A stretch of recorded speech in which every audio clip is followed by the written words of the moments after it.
Hey YouTube, Jens Davidson here. So we are now out of the kitchen and done doing seasoning of cast iron skillets. I still have more to do, but I'm not going to make any more YouTube videos for it. But we were down in the woodworking shop of my house. This is my basement. This is not a huge area, so it's going to be a rather small woodworking shop, but I think there's plenty of room here to get a lot of really good work done. So we're going to start out by building cabinets. I'm going to build my very first cabinet, not only my very first cabinet for this shop, but my very first cabinet ever. I've watched some YouTube videos on it, and as the saying goes, if you have watched at least 2 YouTube videos on any given subject, you're therefore an internet expert. So I do have some woodworking skills, basics. I built and designed this whole table.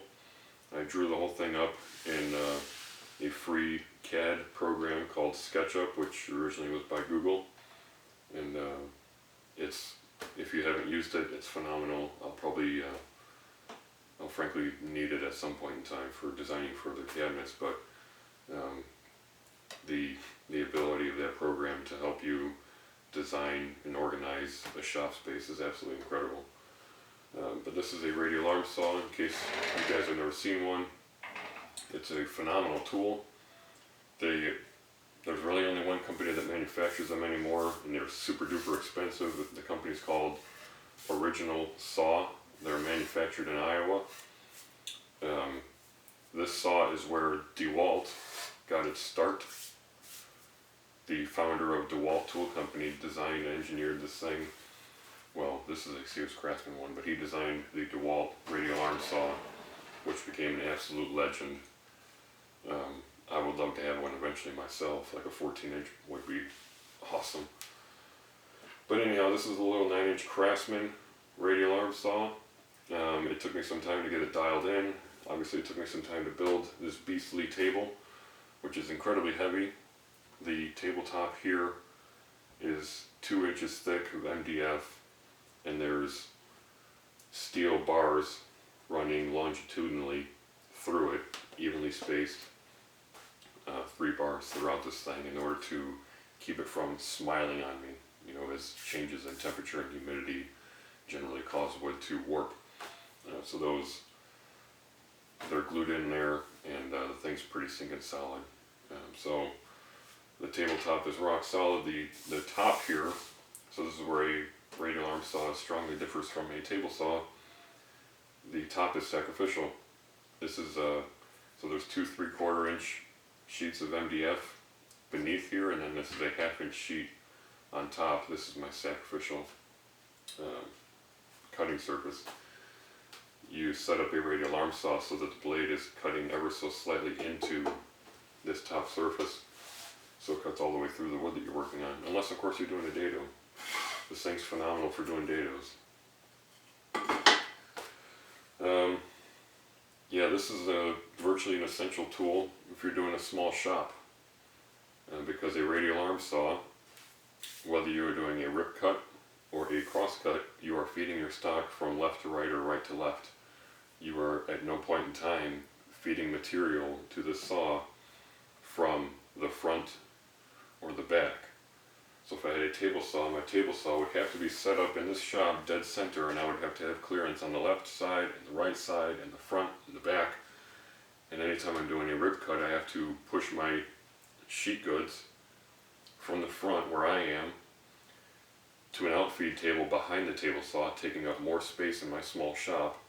And then if I'm doing a cross cut, I have to feed stock from the left side or the right side and cross cut it using a cross cut fence from the left and right. Whereas with a radial arm saw, if you're doing a rip, you set the width of your rip by positioning the saw away from your fence back there. And if you're doing a cross cut, you index the head 90 degrees and you cut through your stock.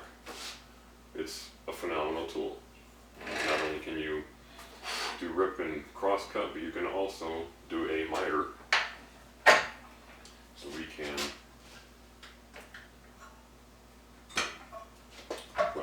raise this